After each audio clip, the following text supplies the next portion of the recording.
내가 전심으로 주께 감사하며 신들 앞에서 주께 찬송하리이다. 우리 인생의 주인 되신 하나님, 한 주간의 삶 속에서 우리의 생명과 건강과 가정과 사업을 지켜주신 하나님의 은혜에 감사하며 예배의 자리로 나아옵니다. 분주했던 세상의 일들을 접어놓고 정결하고 신실한 마음으로 오직 하나님만 바라보게 하시고 홀로 영광 받아 주옵소서. 잃어버린 한 영혼을 향한 하나님의 마음을 알게 하시고 열방을 품어 세상으로 나아가는 삶이 되게 하옵소서. 예수 그리스도 이름으로 기원하옵나이다. 아멘.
지난 한 주간 우리의 삶을 돌아보며 침묵으로 참회의 기도를 드리겠습니다.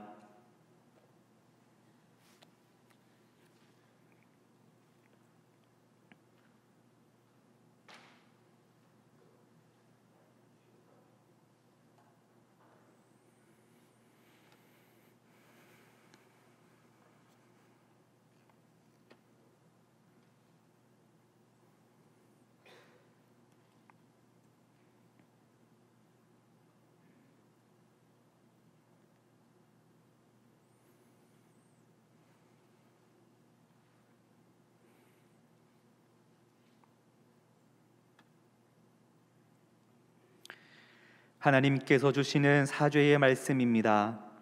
내가 내게 말하노니 그의 많은 죄가 사하여 줬도다. 이는 그의 사랑함이 많음이라. 아멘.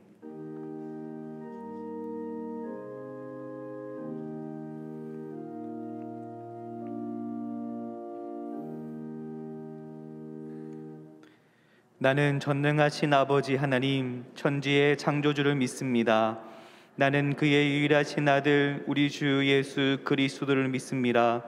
그는 성령으로 잉태되어 동정녀 마리아에게서 나시고 본디오 빌라도에게 고난을 받아 십자가에 못 박혀 죽으시고 장사된 지 사흘 만에 죽은 자 가운데서 다시 살아나셨으며 하늘에 오르시어 전능하신 아버지 하나님 우편에 앉아 계시다가 거기로부터 살아있는 자와 죽은 자를 심판하러 오십니다. 나는 성령을 믿으며 거룩한 공교회와 성도의 교제와 죄를 용서받는 것과 몸의 부활과 영생을 믿습니다. 아멘.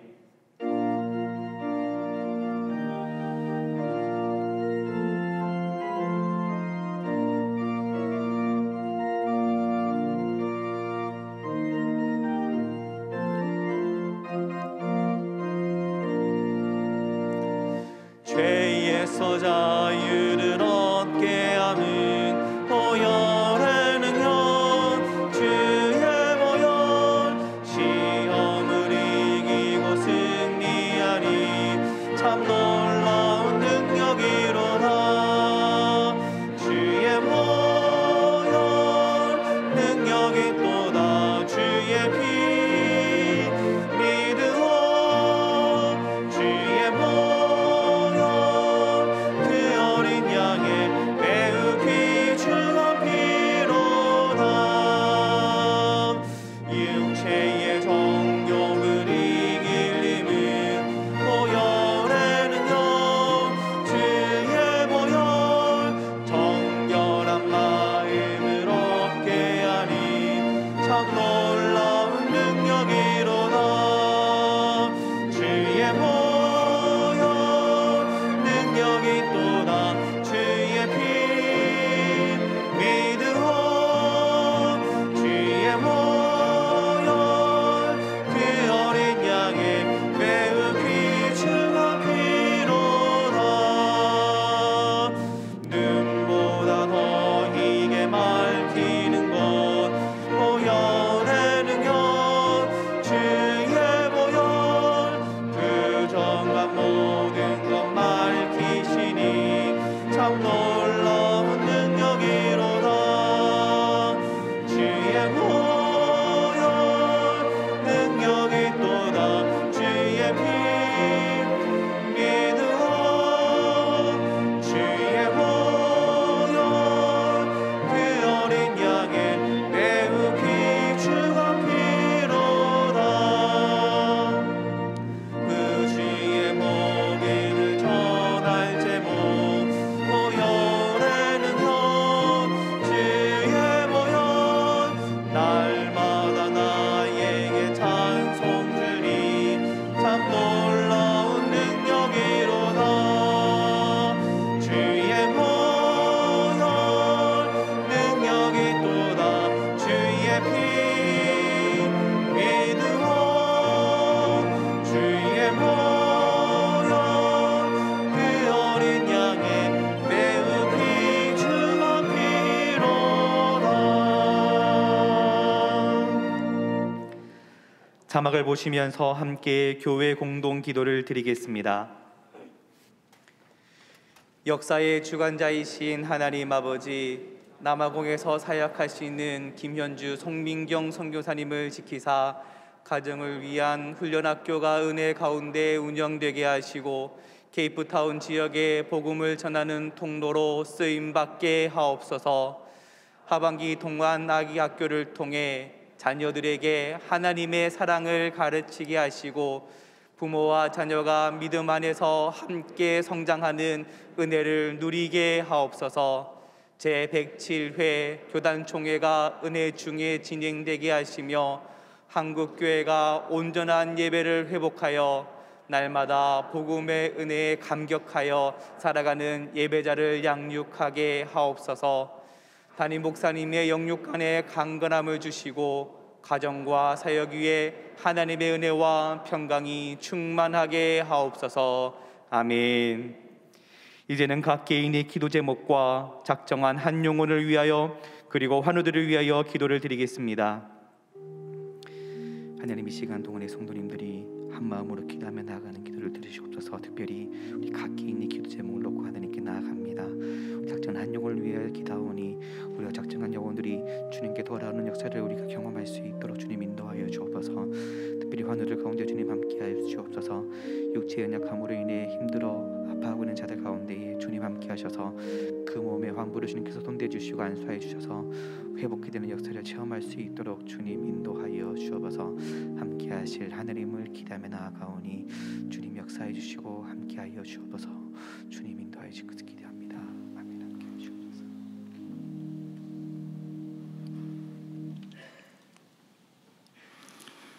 아버지 하나님, 오곡백과가 알차게 연걸어가는 아름다운 계절을 주시고 복된 주일 저희들을 주님 앞으로 불러주셔서 예배 드릴 수 있는 귀한 은총 베풀어 주심에 감사를 드립니다. 이 시간 마음과 뜻과 정성을 모아 예배 드리는 동안의 모든 성도들 심령 가운데 주님 베푸시는 크신 사랑과 은혜가 충만하게 하여 주시고 성령께서 주시는 위로와 평안이 이 예배 가운데 가득하게 하여 주시옵소서. 지난 한 주 여러 모양으로 세파에 시달리며 살아온 저희들, 이 자리에 주님이 원하시는 승리자의 모습이 아니라 실패자의 부끄러운 모습으로 나와싸우니 저희들의 연약함을 긍휼히 여겨 주시옵소서. 이 세상에는 그 어떤 것도 우리의 마음을 만족하게 채울 수 없음을 고백합니다. 돈과 명예, 권력을 가지면 행복할 줄 알고 세상의 방식대로 따라가 보지만 은을 사랑하는 자는 은으로 만족하지 못하고 풍요를 사랑하는 자는 소득으로 만족하지 못한다는 전도자의 말씀을 깨닫습니다. 우리 안에 참된 안식과 참 자유는 오직 주님께만 있음을 믿사오니 성령님 저희를 인도하시어 날마다 주의 말씀으로 새롭게 하여 주시고 주님 주시는 은혜의 족한 줄로 여기며 범사에 감사하는 저희들 되게 하여 주시옵소서. 이 나라를 위해서 기도합니다. 세계적인 경기 침체로 물가가 폭등하고 연이은 가뭄과 홍수와 태풍으로 기업과 서민 경제가 그 어느 때보다도 어려운 이때에 위정자들이 당리당략에 서로를 탓하기보다 하나님을 두려워하여 정의와 공의를 행하며 민생을 살펴서 백성들이 편히 사는 정치를 하게 하시옵소서. 사랑과 은혜가 풍성하신 주님, 이 시간 육신의 질병과 마음의 상처 그리고 소망도 없고 누구에게도 마음 둘 수 없어 주님께 아래로 나온 성도들의 간절한 기도가 있습니다. 저들의 형편과 처지를 우리 주님 다 아시오니 너희는 마음에 근심하지 말라, 하나님을 믿으니 또 나를 믿으라 말씀하여 주시고 주님 함께해 주셔서 근심과 걱정이 변하여 찬송이 되는 놀라운 은혜를 경험하게 하여 주시옵소서. 우리 동안교회도 은혜를 베푸사 나라와 민족과 열방을 품고 기도하는 교회, 주님 맡기신 영혼 구원과 이웃 섬김의 사명을 잘 감당하는 교회, 성도들의 아픔을 서로 돌아보는 주님 기뻐하시는 교회가 되길 간절히 기도드립니다. 또한 우리 어린이와 청소년, 청년들의 다음 세대들이 인본주의와 물질 만능주의가 만연한 이 악한 시대의 흐름을 따라가지 않고 하나님의 꿈과 비전을 품는 믿음의 용사들로 세워주시고 아기들의 울음소리, 아이들 제잘되는 소리, 청소년들, 청년들의 찬양과 기도 소리가 이 예배당 안에 가득 울려 퍼지는 은혜를 허락하여 주시옵소서. 이를 위해 세워주신 김영준 담임 목사님, 연약해진 육신의 강건함과 성령 충만함 주셔서 교회를 위해 맡겨주신 사명 끝까지 잘 감당하게 하여 주시고 함께 동력하시는 교역자들에게도 교회와 성도를 섬기는 일에 부족함 없도록 갑절의 능력을 부어 주시옵소서. 이 시간 기적이 일상이 될 때란 제목으로 하나님 말씀 대언하실 때 말씀의 능력이 나타나 살아가는 모든 순간이 하나님이 베푸신 기적 같은 은혜였음을 우리 모두가 체험케 하여 주시옵소서. 시온 찬양대의 아름다운 찬양에 우리의 마음도 함께 올려드리기를 원합니다. 기쁘게 받아주시옵고 예배를 섬기는 모든 봉사자들에게 은혜를 내려 주시옵소서. 감사드리오며 우리 구주 예수 그리스도의 이름으로 기도드립니다. 아멘.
살아계신 하나님, 주님을 사랑하고 주님께서 사랑하시는 주의 자녀들이 모여 하나님 앞에 예배를 올려드립니다.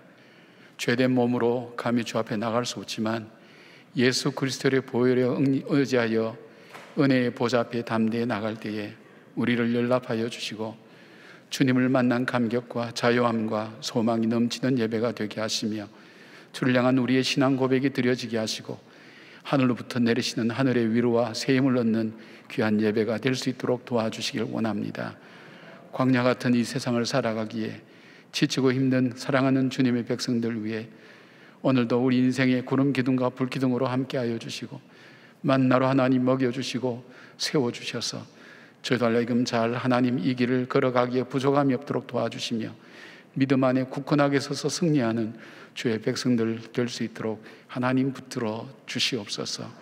아버지, 크고 작은 문제로 여러 가지 근심과 걱정하고 있는 주의 자녀들 위해 우리의 근심과 걱정이 변하여 찬송과 기도가 되게 하여 주시옵고 하나님께 더 가까이 가는 놀라운 기회가 될 수 있도록 하나님 붙들어 주시옵소서. 귀한 예물을 아버지 앞에 올려드립니다. 하나님 예물을 드리는 주의 손길 위에 하나님 복과 은혜를 베풀어 주시고 하나님 저희들의 하나님 일터와 하나님 자녀손들 위해 가정 위에 복과 은혜를 다하여 주시며 천국에 쌓아두는 상급이 될 수 있도록 도와주시옵소서.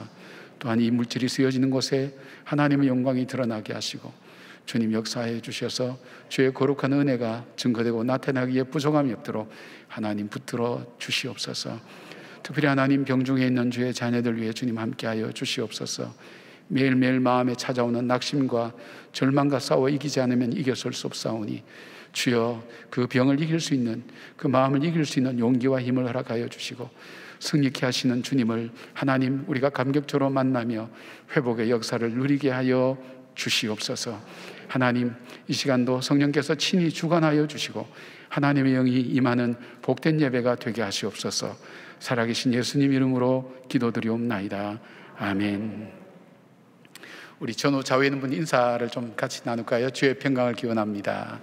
주의 평강을 기원합니다. 예, 고맙습니다.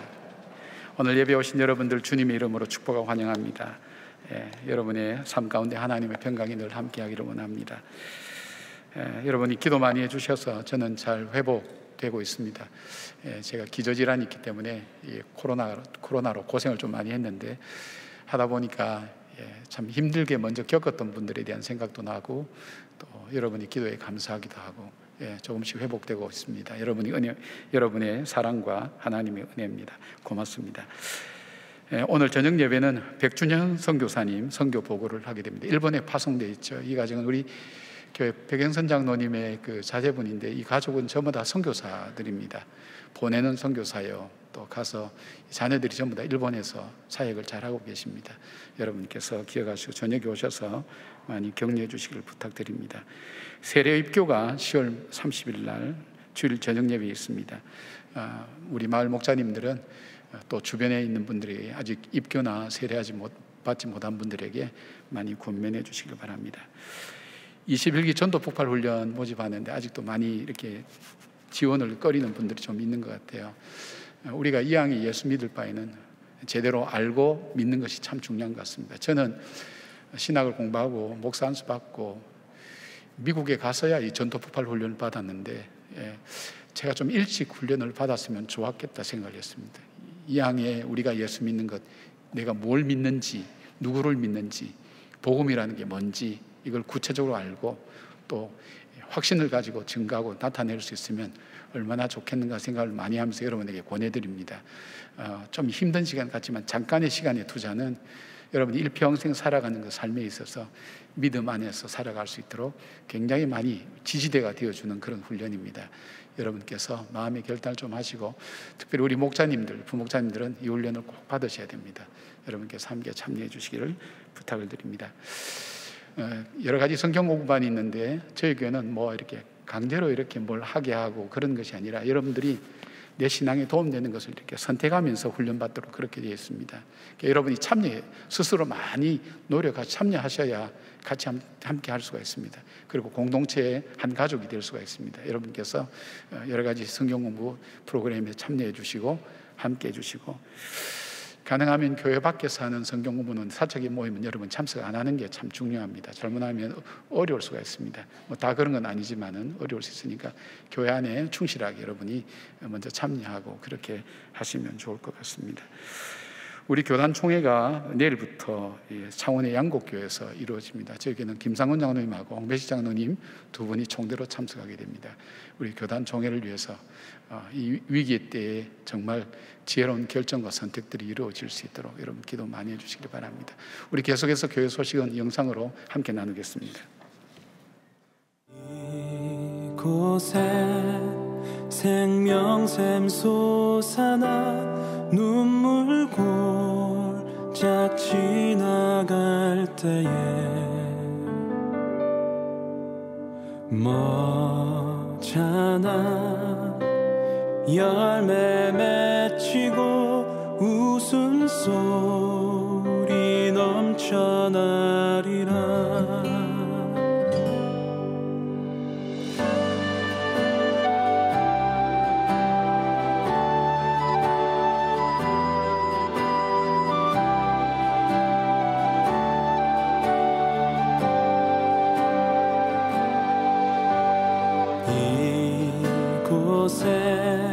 생명샘 솟아나 눈물 골짝 지나갈 때에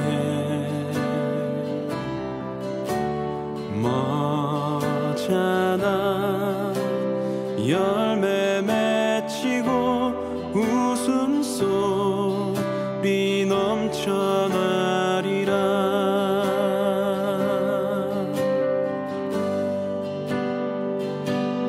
꽃들도 구름도 바람도 넓은 바다도 찬양하라 찬양하라 예수를.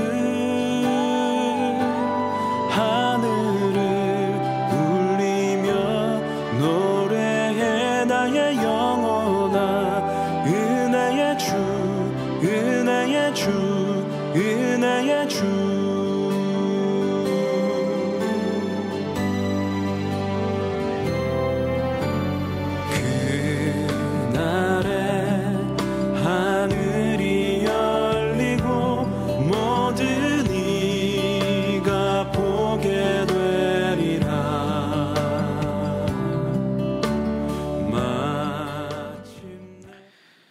오늘 우리에게 주시는 하나님의 말씀은 민수기 11장 31절에서 35절 말씀입니다.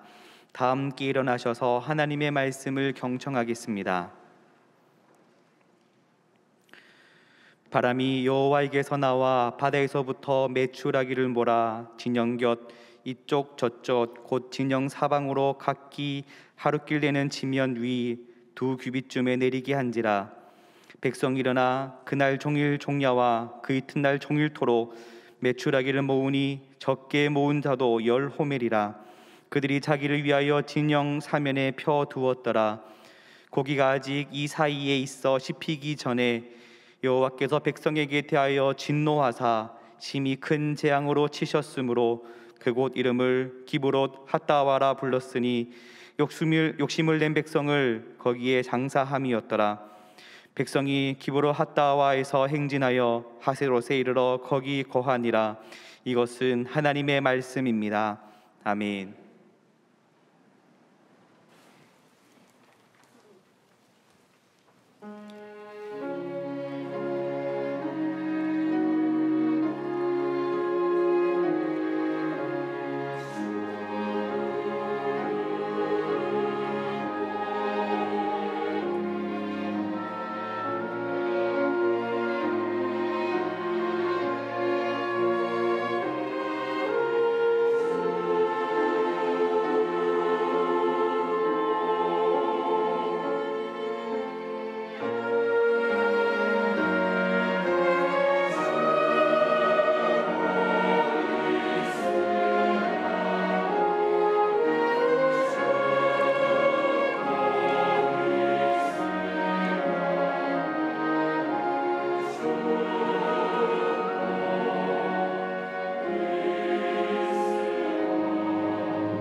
아멘. 귀한 찬양 고맙습니다. 가정 문제로 어려움을 겪는 부부가 있었습니다. 남편이 문제를 해결할 방법은 없고 해결할 능력도 없고, 그래서 외로운 마음에 공원에 벤치에 앉아서 여러 가지 생각을 많이 했습니다. 그러다 문득 생각이 난 듯이 수첩에서 뭔가를 꺼냅니다. 바로 자기 아내의 사진이었습니다. 아내의 사진을 물끄러미 오랫동안 쳐다보면서 이런 마음을 가졌습니다.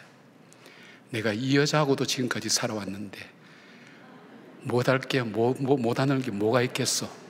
그렇게 위로를 받고 힘을 얻고는 다시 그 공원을 떠났습니다. 그 시간에 한편 그 아내는 다른 공원에서 동일한 마음으로 벤치에 앉아 있었습니다. 낙심 중에 어떻게 하면 좋을지, 그러다가 뭔가 생각났는지 핸드백에서 지갑에서 사진을 하나 꺼냅니다. 남편의 사진입니다. 물끄러미 이렇게 쳐다봅니다. 보더니 내가 이것도 인간 만들어서 지금까지 살았는데, 그러면서 용기를 내가지고 다시 일어나서 걸었다는 것입니다. 우리는 인생을 살다 보면 어려운 문제 많이 직면하게 됩니다. 그때 여러분들은 어떻게 그 문제를 풀어가십니까? 오늘 본문에 나온 이스라엘 백성들은 그 위기와 어려움 때 하나님께 진노를 사는 선택과 결정을 하게 됩니다.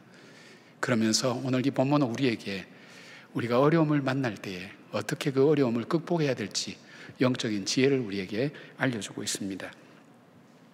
이스라엘이 애굽을 떠나서 3개월쯤 지나서 시내산에 도착했습니다. 시내산에서 거기서 하나님의 율법을 받고, 그리고 성막에 대한 지도도, 성막을 짓고 그렇게 있다가 11개월 정도 머물다가 그들이 다시 광야길로 들어갑니다.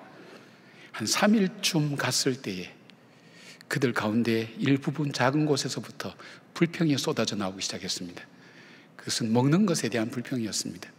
우리가 지금까지 만나밖에는 먹지 못하지 않았는가. 그 불평이 다른 불평으로 이어지면서 그 불평이 퍼져나가기 시작했습니다. 하나님께서 그 불평이 시작된 곳에 진영을 불살랐습니다. 사람이 죽었습니다. 그 불평은 잠잠했지만, 그 사람들은 죽었지만, 그 사람들이 남긴 불평의 씨앗은 이스라엘 백성들 속에 번져나가기 시작했습니다. 그리고 결국은 하나님이 진노하시는 그 결과를 이루게 된 것입니다. 자, 어려운 일, 힘든 일, 그것 자체가 우리를 어렵게 만드는 것이 아니라 그 가운데서 우리가 어떻게 선택하며 어떤 결정을 해야 바르게 그 어려움들을 이겨나갈 수 있는가. 인생의 광야를 살아가는 우리에게 그 광야를 무사히 통과해 나갈 수 있을까. 우리 그 마음을 안고 오늘 이 말씀을 함께 묵상할 수 있었으면 좋겠습니다. 어려움이 내 인생 속에 찾아올 때, 그 마음속에 자기가 힘들 때 첫 번째 가져야 될 마음이 뭐냐면 과거에 도우신 하나님의 은혜를 기억해야 됩니다. 과거에 도우신 하나님. 우리의 현실의 어려움과 문제들이 내 마음에 찾아올 때 제일 먼저 해야 될 것은, 의식적으로 우리가 노력해야 될 것은 과거 속에 베푸신 하나님 은혜를 찾아야 됩니다. 기억해내야 됩니다. 이스라엘은 여기까지 인도해 주신 하나님 은혜를 망각하고 애굽에 있을 때 먹던 생선과 오이와 참외와 부추와 파와 마늘 먹은 것만을 기억했습니다. 그들이 애굽의 박해로 고통과 그리고 절망 가운데 울부짖고 구원해달라고 부르짖던 자기들의 옛 모습은 기억하지 못했습니다. 그리고 비참하고 희망 없던 그들에게 주님께서 이적과 기적을 통해서 그들을 구출해낸 그 하나님의 놀라운 은혜에 대한 것도 그들은 기억해내지 못했습니다. 인간의 힘으로는 건널 수 없는 바로 이 홍해를 건너게 한 것도, 그리고 그들을 압제하던 애국 군대가 물속에 수장되는 것도, 이 모든 일도 그들이 불렀던 홍해 강가에서 불렀던 그 노래, 홍해 바닷가 옆에서 불렀던 그 감격의 노래도 그들은 기억해내지 못했습니다.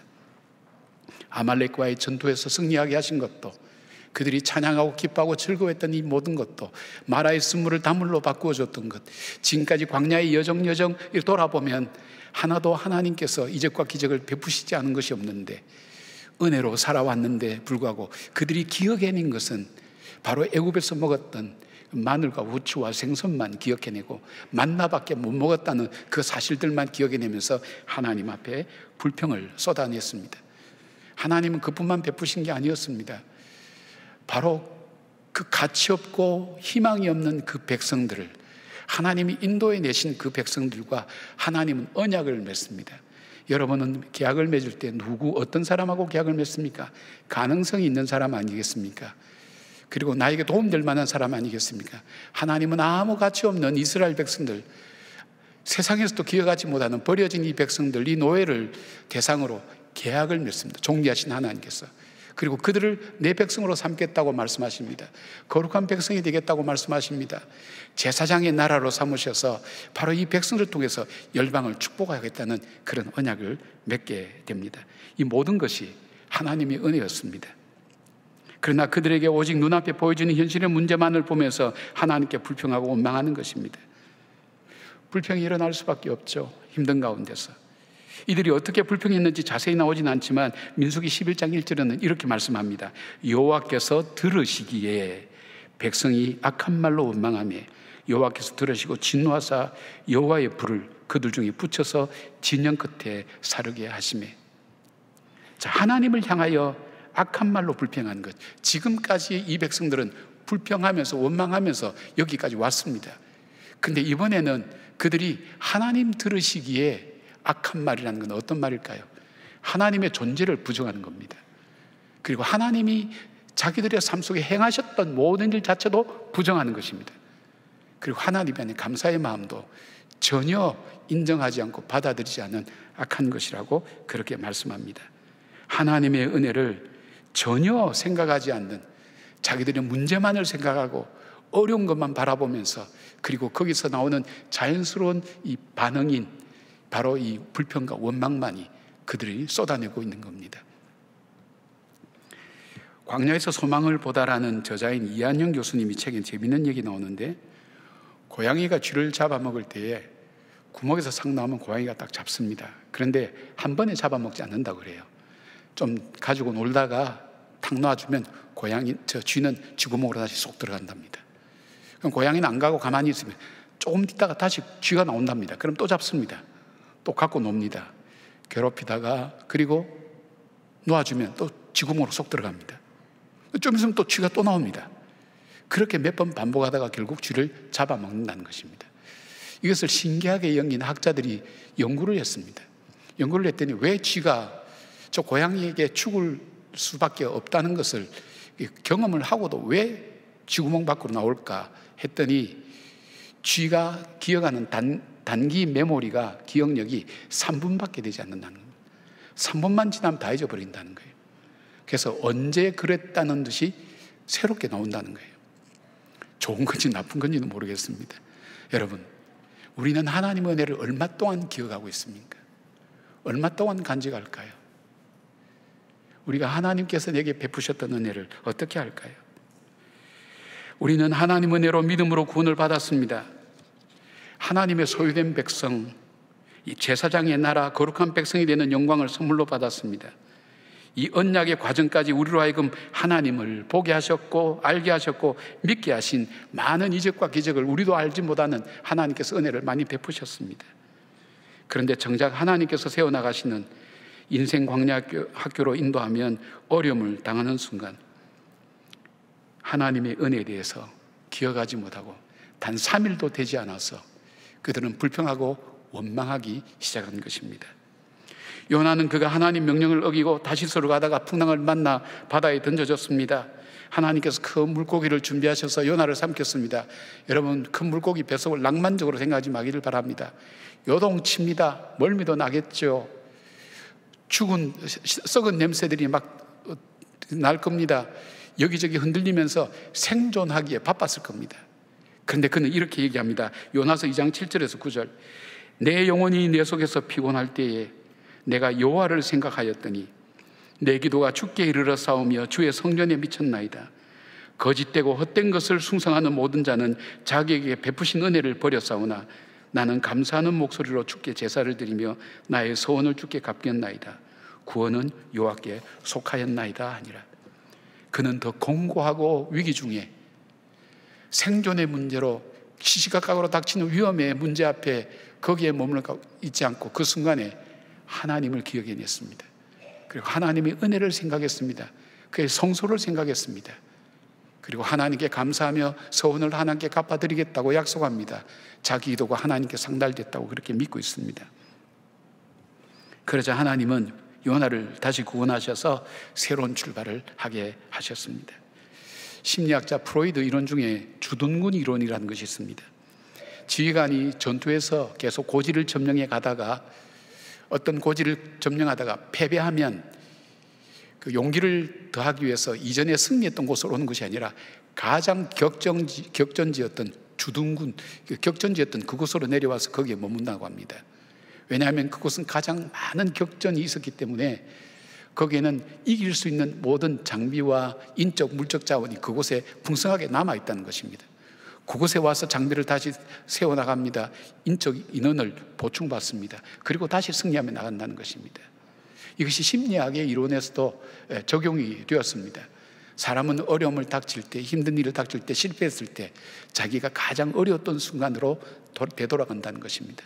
살아나기 위해서. 그리고 그 어려움 속에서 다시 일어서게 되었던 그것을 기억해내며 다시 그 위기를 극복해 간다는 이야기입니다. 여러분, 우리가 위기와 어려움 당할 때 어떻게 할까요? 내가 이전에 힘들었던 순간, 내가 일어나게 됐던 그 계기와 일어나게 됐던 그 요소와 일어날 수 있도록 만들었던 그 모든 자원들을 찾아보시기를 바랍니다. 무엇입니까? 하나님의 은혜가 아니고는 우리가 이야기할 수 없지 않겠습니까? 무엇보다도 우리는 바로 그때에 믿음의 주 온전케 하신 예수를 바라보면서 그 예수님께 주신 그 십자가를 묵상하고 바라보는 것. 십자가 속에는 용서가 있습니다. 회복이 있습니다. 사랑이 있습니다. 나를 포기치 않는 하나님의 끈질김이 있습니다. 십자가를 통해서 나를 새롭게 만들어 가시고 정결하게 만드시는 하나님의 은혜가 그곳에 우리 십자가 앞에 머물러 있지 않습니까? 그 십자가로 말미암아, 그 피로 말미암아 우리가 구속을 받고 구원을 받고 참 소망을 얻지 않았습니까? 힘들 때, 어려울 때 하나님의 은혜를 먼저 기억하시기를 바랍니다. 하나님의 놀라운 은혜가 머물러 있는 십자가를 묵상하시길 바랍니다. 그리하여서 염려가 여러분을 지배하도록, 불평이 여러분 입술 속에서 터져나오도록 두지 마시고 빨리 과거에 도우셨던 하나님, 여기까지 오기까지 인도하셨던 그 하나님을 기억해내시면서 그 하나님의 은혜를 다시 찾는 여러분들 되시길 바랍니다. 두 번째는 뭘까요? 두 번째는 현재에 베푸시는 하나님의 은혜를 깨달아야 됩니다. 제가 깨달아야 된다고 말씀드린 이유는 하나님 은혜가 여전히 있는데도 불구하고 그걸 깨닫지 못하면 하나님 은혜가 있는 줄 알지 못하기 때문에 그걸 깨달아야 됩니다. 이스라엘 백성의 광야 생활은 기적의 연속이었습니다. 하나님의 기적적인 은혜가 날마다 공급되지 않으면 그들은 광야를 한 걸음도 나갈 수가 없었습니다. 문제는 기적이 일상이 될 때에 기적을 은혜로 받아들이지 않고 당연하게 생각하고 저절로 이루어지는 것으로만 그렇게 생각하게 되고 결국 이 생각은 감사를 잃어버리게 됩니다. 이스라엘 백성 속에 현재도 베푸시는 하나님 은혜의 가장 확실한 증거가 무엇입니까? 낮과 밤의 불기둥과 구름기둥으로 그들이 뜨거운 태양을 가려주게 하시고 밤에는 불을 밝혀서 따뜻하게 하시면서 그들로 하여금 그 광야길을 걸어가게 하시는 하나님, 만나로 매일 아침 먹이시는 그 하나님, 그 하나님이 현재도 동일하게 이 어려움 가운데서도 동일하게 그 하나님의 은혜는 지금도 내리고 있지 않습니까? 그런데 그들은 그걸 생각하지 못합니다. 지금도 하나님 은혜 가운데 살아가고 있다는 것을 잊어버립니다. 그들은 문제에만 초점 맞춰 있기 때문입니다. 이스라엘 백성들이 신광야에서 처음 만나가 내렸을 때 그들이 얼마나 감격인지 모릅니다. 출애굽기 16장 14절에 그 이슬이 마른 위에 광야 지면에 작고 둥글며 서리 같은 것이 있는지라. 그리고 15절에 이스라엘 백성이 놀라고 감격하며 이것이 무엇이냐 외쳤습니다. 만나라는 이름이 이것이 무엇이냐라는 뜻입니다. 만나가 처음 내릴 때 있을 수 없거든요. 이슬이 내리고 난 다음 그것이 동글동글한 어떤 것이 생겨서 이걸 가지고 떡을 만들어 먹기도 하고 뭐 여러 가지 다양하게 먹으면서 이게 무슨 일이 이런 일이 있느냐, 기적과 이적에 감격하는 기쁨이 있었습니다. 감사가 있었습니다. 근데 조금 신학의 시간이 지나면서 민수기 11장 8절에 오면 그들이 이렇게 얘기합니다. 그 맛이 기름 섞은 과자 맛 같았더라. 앞에하고는 영 다릅니다. 감격도 없습니다. 그리고 그들 속에 놀라는 것도 없습니다. 놀라지 않죠. 처음엔 놀랐죠. 당연하게 생각하는 거죠.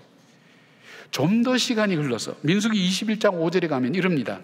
우리 마음이 이 하찮은 음식을 싫어하노라 하며 하나님이 주신 이 만나, 히브리어의 정관사 하를 붙여서 하켈로켈 이런 말입니다. 이 하켈로켈의 뜻은 뭐냐면 그 하찮은 것,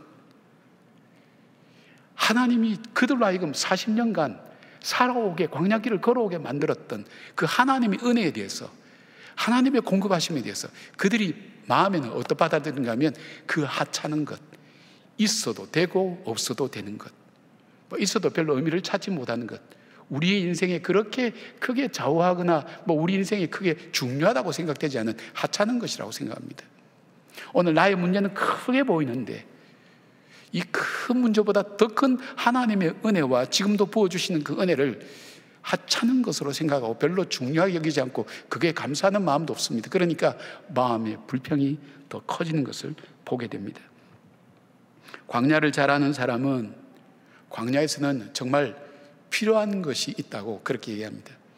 우리는 인생의 광야를 살아갑니다. 우리에게 꼭 필요한 것이 뭘까요? 광야를 아는 사람은 이렇게 얘기합니다. 광야에서는 황금보다는 물 한 모금이 필요하고, 지도보다는 나침판이 필요하고, 빨리 가는 말보다는 무거운 짐을 지고 비록 느리지만 오래 갈 수 있는 낙타가 필요하다고 합니다. 광야 같은 세상을 살 때에는 잘 사는 것보다도 생존하는 것이 중요하다는 것입니다. 그리고 비가 오지는 광야에 생명을 유지시켜주고 살리는 것인데 그것은 매일 새벽마다 사람들이 모르게 내리는 이슬이라고 말합니다. 이 이슬이 메마른 광야를 생명력 있고 유목민들이 양을 기를 수 있도록 만든다는 것입니다. 양들은 이슬을 맞고 자라난 갓 솟아난 새싹을 먹고 그들은 하루를 살아갑니다. 푸른 초장, 이것은 저 뉴질랜드나 이런 데서나 있지, 이 원래 원어는 이 푸르라는 단어가 없습니다. 새싹, 막 이제 이슬 맞고 일어나는 그 새싹을 먹고 양들은 살아난다는 것입니다. 양들은 물을 많이 먹지 않아도 된다는 것입니다. 그들로 하여금 유목민이 살아갈 수 있도록 그렇게 만듭니다. 보이지 않지만 매일 내리는 이슬이 광야에서는 생명의 원천인 것입니다. 이슬은 매일 언제나 저절로 내리는 것이 아닙니다. 열왕기상 17장 1절에 보니까 그 시대 죄악으로 인해서 하나님께서 내 말이 없으면 수년 동안 비도 이슬도 있지 아니하리라 그렇게 말씀합니다. 엘리야 시대에 하나님께서 이스라엘의 죄 때문에 비와 이슬도 내리지 않겠는데 이스라엘 원어에는 이슬과 비라고 그렇게 표현했습니다. 이슬이 먼저 나옵니다. 그들의 삶에 있어서 훨씬 더 중요한 것은 장대비 같은 소나기보다도 중요한 것이 이슬이었습니다.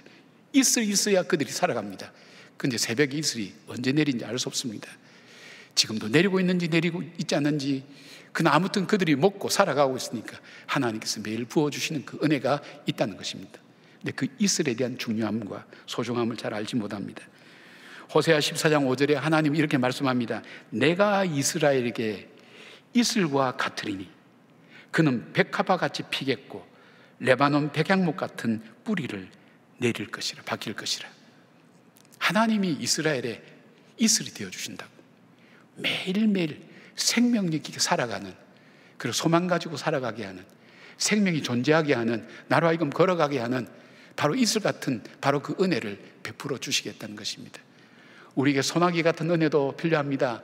그러나 매일매일 우리의 일상을 일상되게 만드는 이슬비 같은 하나님의 은혜, 그것을 우리는 잘 의식하지 못합니다. 잘 찾지 못합니다. 우리 어려운 문제만 바라봅니다.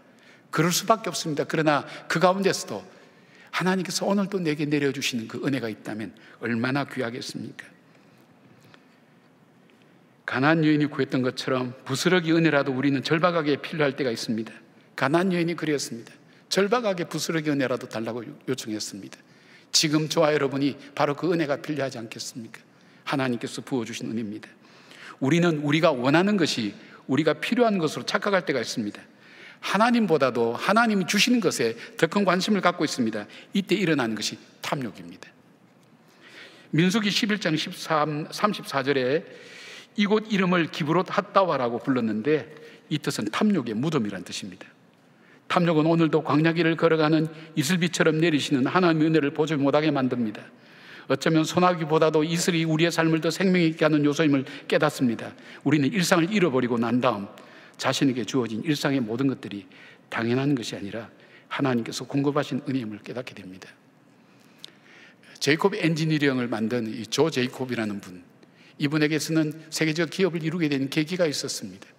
그는 심장이 별로 좋지를 않았습니다. 그래서 심장 수술을 받을 수밖에 없었습니다. 심장 수술을 할 때 그가 생존할 확률은 반반이었습니다. 수술이 되었습니다. 그가 깨어났던 중환자실에 마취가 깨면서 너무 고통스러워서 그 중환자실에서 고함을 지릅니다. 나 좀 아프지 않게 해달라고, 진통제 좀 달라고 막 고함을 지릅니다. 막 고함을 치고 진정하지 못할 때 간호사 한 사람이 와서 이렇게 얘기합니다. 그 눈을 바라보면서, 제이콥 씨, 당신은 수술 전에 살 것인지 죽을 것인지 몰랐습니다. 당신이 지금 아프다는 것은 바로 살아있다는 증거가 아니겠습니까?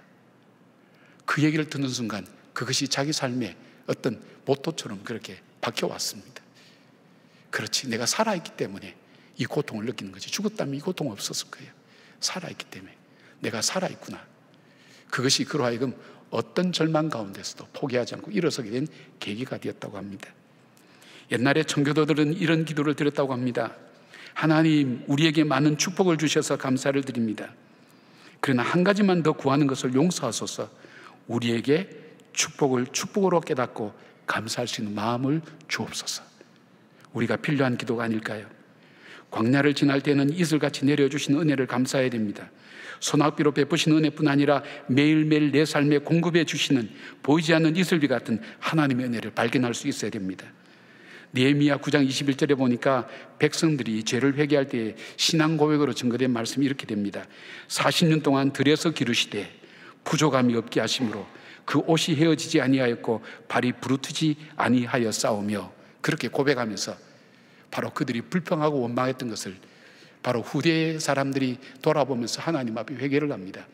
일상 속에 주셨던 하나님의 은혜를 발견하지 못하고 불평과 원망으로 그 광야 생활을 살았던 자기들의 조상들의 죄를 회개하고 있는 겁니다.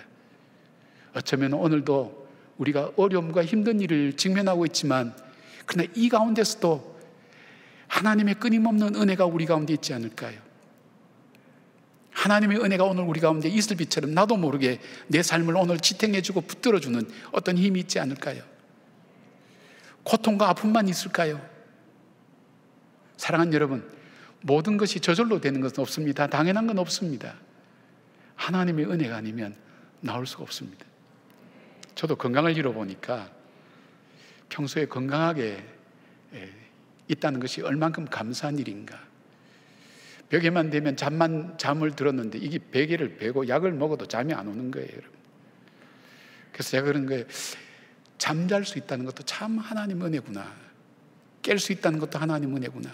내가 입맛을 느끼는 것도 하나님 은혜구나. 내가 걸어서 다닐 수 있다는 것도 하나님 은혜구나. 전에는 참 불쌍하게 봤어요. 이렇게 좀 절뚝절뚝하면서 걷는 부분. 요즘은 그럽니다. 저분은 그나마 걸을 수 있어서 참 감사하겠다. 사랑하는 여러분, 오늘도 우리는 없는 것, 안 되는 것, 해야 될 것, 이런 것만 우리 마음으로 가득 채우지 마시고 내 속에 있는 것, 하나님 주시는 은혜, 부어주신 은혜를 우리가 함께 기억하면서 현재 오늘도 부어주시는 하나님의 은혜를 깨달아야 됩니다. 성령께서 깨닫게 하시기를 원합니다. 그 은혜 가운데서 찬양하는 여러분 되시기를 주님의 이름으로 축복합니다. 자, 시련과 어려움이 올 때 우리가 그것을 극복하는 영적 지혜, 첫 번째는 과거에 베푸신 하나님의 은혜를 생각하라 그랬습니다. 두 번째는 현재 베푸시는 하나님의 은혜를 깨달으라 그랬습니다. 세 번째는 소망으로 약속하신 하나님의 은혜를 붙잡아야 됩니다. 하나님께서는 애굽의 노예로 430년간 있던 이스라엘 백성을 출애굽시키시고 시내산까지 인도하셔서 언약을 맺으셨습니다. 출애굽기 19장 5절 6절에 이렇게 말씀합니다. 세계가 다 내게 속하였나니 너희가 내 말을 잘 듣고 내 언약을 지키면 너희는 모든 민족 중에서 내 소유가 되겠고 너희가 내게 대하여 제사장 나라가 되며 거룩한 백성이 되리라. 너는 이 말을 이스라엘 자손에게 전할지니라. 이 말씀 앞에 8절, 백성이 일제히 응답하여 이르되 여호와께서 명령하신 대로 우리가 다 행하리이다. 모세가 백성의 말을 여호와께 전하며, 하나님께서는 노예로 살던 이스라엘 백성, 희망도 없고 미래가 없고 고통과 바로의 치하에서 살아있던 이스라엘 백성을 구원해 내셨습니다. 그리고 그 백성을 모든 민족 중에서 하나님의 보물 같은 존재로 삼으시고 거룩한 백성으로 만드시겠고 제사장의 나라로 열방 중에 세우시겠다는 약속을 주시고 언약을 맺었습니다. 하나님과의 이스라엘 백성의 언약은 영원한 것이었습니다. 하나님께서는 이 언약을 따라서 언약을 이루기 위해서 바로 희망 없는 이 존재를 하나님 보배로 만들어 가시기 위해서 하나님은 가나안 땅으로 인도하고 계시는 겁니다. 문제는 가나안 땅에 이르기 전까지 광야를 지나야 한다는 것입니다. 왜 광야입니까? 이 광야는 하나님의 언약을 이루기 위한 과정이었습니다. 그렇다고 광야가 최종적인 목적지는 아닙니다. 이 가나안이 최종적인 목적지는 아닙니다. 이들이 광야를 통과하고 가나안 땅에 들어가서 그들은 하나님의 소유된 백성뿐 아니라 제사장의 나라로 열방을 축복하는 축복의 통로로 쓰임받는 삶을 사는 것, 바로 거기가 삶의 현장이고 사역의 현장이라는 것을 보게 됩니다. 그런데 이 가나안 땅은 광야를 통과해서 가야 됩니다. 여러분, 고난과 시련을 겪는 사람 중에 두 가지 종류의 사람이 있습니다. 고난과 시련을 겪었기에 이 키질한다 그러죠. 시골에 가면 쭉저기를 내보낸 키질하죠. 이걸 계속 키질하게 되면 알곡은 남고 쭉저기 날아갑니다. 고난과 시련이 그 사람에게 있어서 잘못된 습관, 잘못된 생각, 잘못된 삶의 모습들을 다 날려버리고 정말 보석 같은 알맹이만 남게 만든 사람이 있습니다. 체질한다 그러죠. 여러분, 쌀을 빻아가지고 이렇게 흔들면 고운 가루는 다 빠져나가고 또 덩어리만 남으면 그거 가지고 또 빻고 그러지 않습니까? 고난과 시련이 지나갈 때 이 채를 치는 것처럼 좋은 거는 다 빠져나가고 안 좋은 것만 다 남습니다. 기억이 전부 안 좋은 것만 남습니다. 실패했던 기억, 슬펐던 기억, 괴로웠던 기억, 미움당했던 기억, 소외됐던 기억, 그리고 내가 일어서지 못했던 그 기억만이 가득하게 되면 어떻게 살겠습니까? 하나님이 광야 학교를 통해서 우리를 키질해 가시는 겁니다. 우리를 단련시켜 만들어 가시는 겁니다. 그들에게 있어서 이대로는 하나님의 소유된 백성으로 살 수 없습니다. 이 소유됐다는 이 표현이 이 원어로 보면 보물이라는 뜻입니다. 하나님의 보물처럼 여기는 백성. 그리고 이 거룩한 백성, 거룩한 백성이라는 뜻은 하나님의 형상을 회복한 백성 말합니다. 하나님의 거룩함을 온전히 회복한 사람. 그리고 이 하나님의 이 뭡니까? 제사장의 나라는 바로 이 이스라엘 통해서 열방을 축복하시는 축복의 통로, 도구로 쓰시겠다는 겁니다. 그런데 이들의 현실은 뭡니까? 노예입니다. 노예의 정체성을 가지고 있습니다. 물질에 매여 있습니다. 세상에 매여 있습니다. 그들로 하여금 하나님의 자녀의 정체성을 갖게 만들고 하나님의 백성답게 만들기 위해서 하나님께서 반드시 준비했던 학교가 뭐냐면 광야 학교입니다. 고난과 시련을 통과할 때 그들 속에 노예의 정체성은 하나둘씩 떨어져 나가고 하나님의 거룩한 백성으로 변화되고 그 인격이 달라지고 삶의 모습이 달라지고 생각하는 것이 달라지고 보는 관점이 달라지는 것을 말합니다. 그래서 바울은 뭐랍니까? 그리스도의 장성한 분량까지 자라게 우리를 성숙시켜 만들어 간다는 것입니다. 사랑하는 여러분, 하나님은 이스라엘 백성이 이 크고 놀라운 사명을 감당하기 위해서 오늘도 한 걸음씩 한 걸음씩 광야길을 걸어가게 합니다. 광야를 통과해야만 하는 겁니다. 그러나 그들을 그냥 보내지 않습니다. 그들을 구름기둥과 불기둥으로 이 광야길을 인도해 갑니다. 만나와 메추라기로 먹이십니다. 사막의 불뱀과 정갈과 짐승으로부터 그리고 다른 민족들로부터 보호하셨습니다. 그래서 어떻게 만듭니까? 하나님만을 의지하게 만듭니다. 하나님만을 바라보게 만듭니다. 하나님과 더 가까이 가도록 만듭니다. 그리고 하나님을 의지하며 주님의 뜻대로 살도록 그렇게 만드는 백성으로 만들어가는 과정입니다. 여러분, 오늘 이 코로나 시대에도 주일날 빠지지 않고 예배당 예배 나와서 예배 드리는 분들, 불가피하게 영상을 드린 분도 계시겠지만은 여러분이 여기까지 오기까지 얼마나 힘드셨습니까? 이 신앙이 여기까지 자라기까지. 여러분이 보통 바쁜 분들입니까? 요즘은 백수가 더 바쁘답니다. 그래서 백수가 과로사 한다고 그럽니다. 요즘 유치원 아이들이 더 바쁩니다, 여러분. 하물며 여러분 얼마나 바쁩니까? 시간과 장소를 내어서 때로는 몇 시간 오는 분들도 있고 시간을 내서 오기까지 쉽게 여러분 여기까지 오셨습니까? 아니지 않습니까? 때로는 고통과 시련 속에 하나님만 의지하고 살아야 되겠구나. 주님만 믿고 살아야겠구나. 그리고 공급해 주시는 하나님의 은혜, 인도하시는 하나님의 은혜, 보호하시는 하나님의 은혜, 그것을 체험하고 고백할 수 있었기에 오늘 여러분 여기 올 수 있지 않았습니까? 그렇다면 이 광야길을 갈 때 우리가 붙잡아야 될 것이 무엇입니까? 이 어려움과 시련과 고난 앞에 붙잡아야 될 것은 문제를 붙잡는 것이 아니라 하나님의 언약의 말씀을 붙잡아야 됩니다. 왜냐하면 하나님이 언약대로 이루어 가신 분이기 때문입니다. 언약대로 우리를 인도해 가시는 분이기 때문입니다. 하나님은 하나님의 약속을 믿고 한 걸음 한 걸음 걸어갈 때 광야길을 통과하게 만드시는 겁니다. 바울은 이 고난을 당하는 백성들을 이렇게 위로하고 권면합니다. 로마서 5장 3절 4절에 다만 이뿐 아니라 우리가 환난 중에도 즐거워하나니 이는 환난은 인내를, 인내는 연단을, 연단은 소망을 이룬 줄 알미니라 했습니다. 시편 기자는 시편 119편 71절에 이렇게 고백합니다. 고난 당한 것이 내게 유익이라 이로 말미암아 내가 주의 율례를 배우게 됐나이다. 고난을 좋아하는 사람은 아무도 없습니다. 고난이 힘듭니다, 여러분. 광야 자체 너무 고통스럽습니다. 그러나 시편 기자는 그렇게 고백합니다. 그 고통보다도, 그 어려움보다도 더 귀한 보석 같은 주의 율례, 나의 영혼을 살게 하고 내 삶을 바르게 살아가게 하는 하나님의 그 진리를 내가 알게 되었다고, 깨닫게 되었다고, 그렇게 살게 되었다고. 시련과 고난, 여러분께서 물어보시면 제가 뭐라고 대답할까요? 제 자신에게도 대답합니다. 제가 어렵고 힘들고 어려울 때 하나님께 더 가까이 가도록, 하나님 뜻에 더 합당하게 살 수 있도록. 설교하는 목사는 좀 편안했으면 좋겠다 생각을 하나님께 기도를 많이 합니다. 체면 좀 세워달라고 얘기도 많이 합니다. 요즘 하나님 앞에. 하나님 그대로 겪게 하십니다. 그러면서 하나님을 더 의지하게 만듭니다. 여러분 낙담하지 말기를 바랍니다.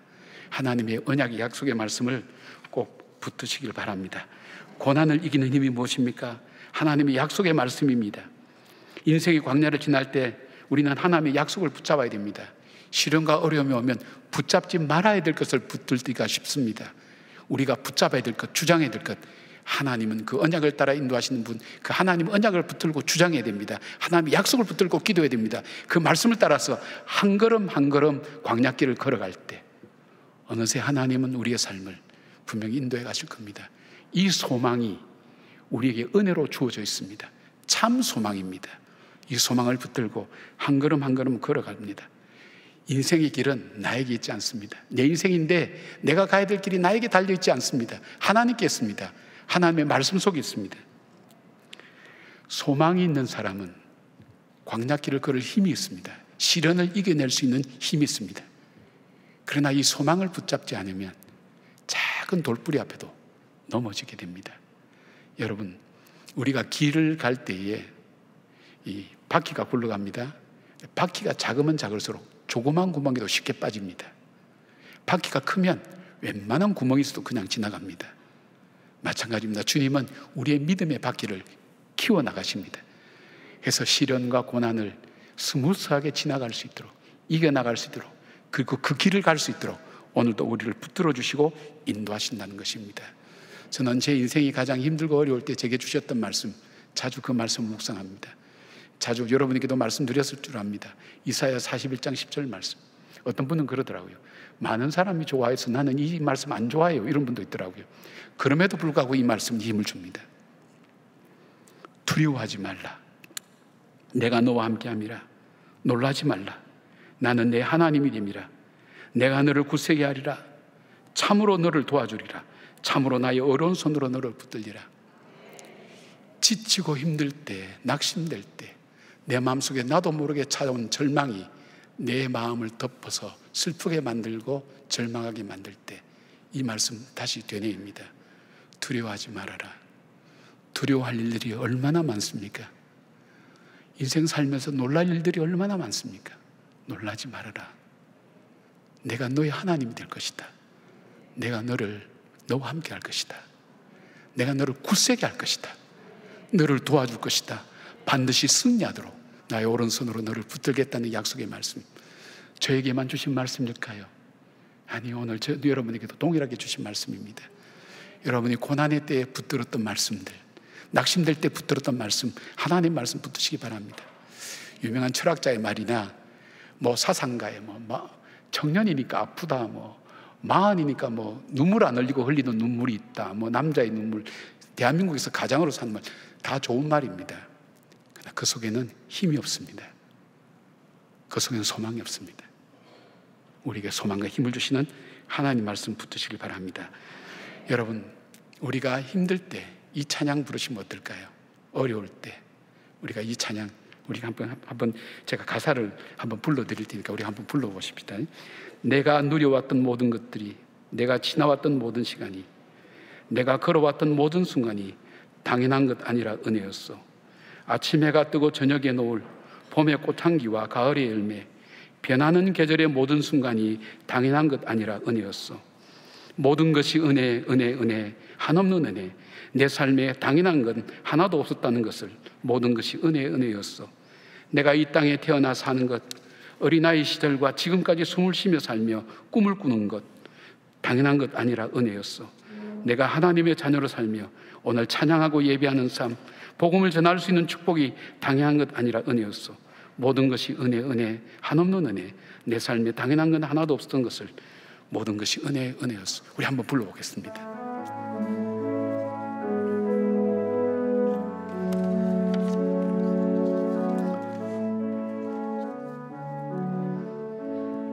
내가 누려왔던 모든 것들이, 내가 지나왔던 모든 시간이, 내가 걸어왔던 모든 순간이 당연한 것 아니라 은혜였소.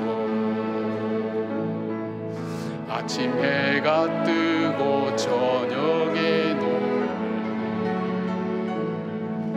봄의 꽃향기와 가을의 열매, 변하는 계절의 모든 순간이 당연한 것 아니라 은혜였소. 모든 것이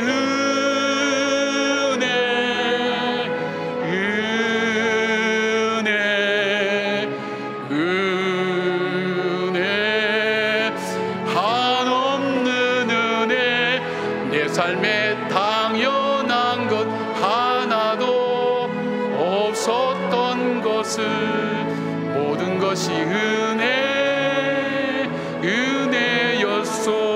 내가 이 땅에 태어나 사는 것, 내가 이 땅에 태어나 사는 것, 어린아이 시절과 지금까지 숨을 쉬며 살며 꿈을 꾸는 삶, 당연한 것 아니라 은혜였어. 내가 하나님의 자녀로 살며 오늘 찬양하고 예배하는 삶, 복음을 전할 수 있는 축복이 당연한 것 아니라 은혜였어. 모든 것이 은혜,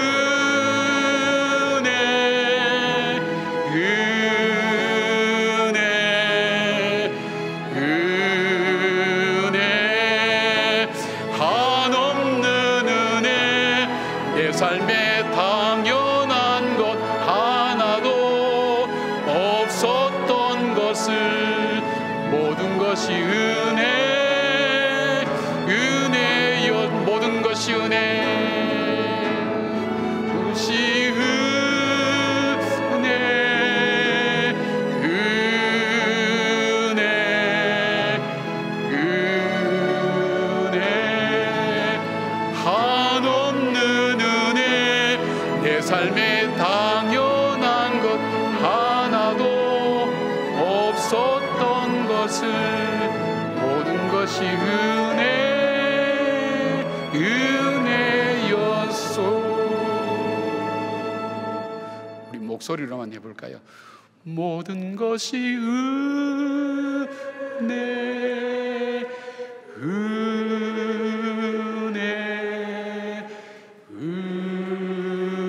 은혜, 한없는 은혜. 내 삶에 당연한 것 하나도 없었던 것을, 모든 것이 은혜, 은혜였소. 우리 함께 함께 기도하겠습니다. 이 시간은 여러분과 하나님이 기도하는 시간입니다. 맞습니다. 하나님, 은혜였습니다. 제가 어려운 일만 바라봤습니다. 그리고 낙심했습니다. 하나님, 왜 나에게 이런 어려움을 주시는가? 왜 이 길로 나를 인도하시는가? 내 인생은 수수께끼처럼 풀려지는 것이 왜 없을까?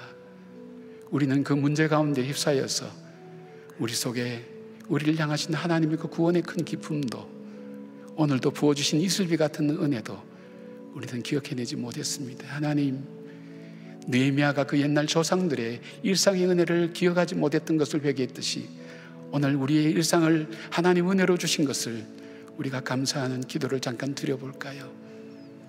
긴 기도 하지 않아도 됩니다. 가장 솔직한 언어로 하나님 앞에, 하나님 은혜입니다. 고맙습니다. 우리 잠깐 기도하는 시간 갖겠습니다.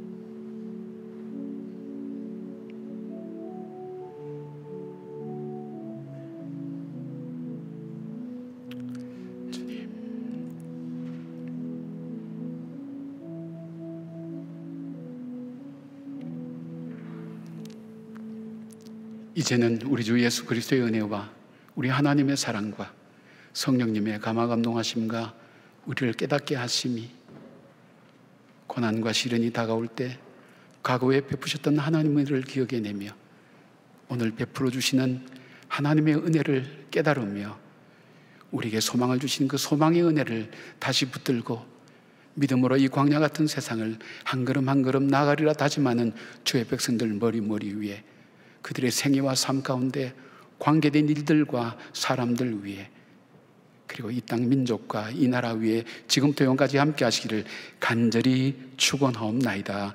아멘.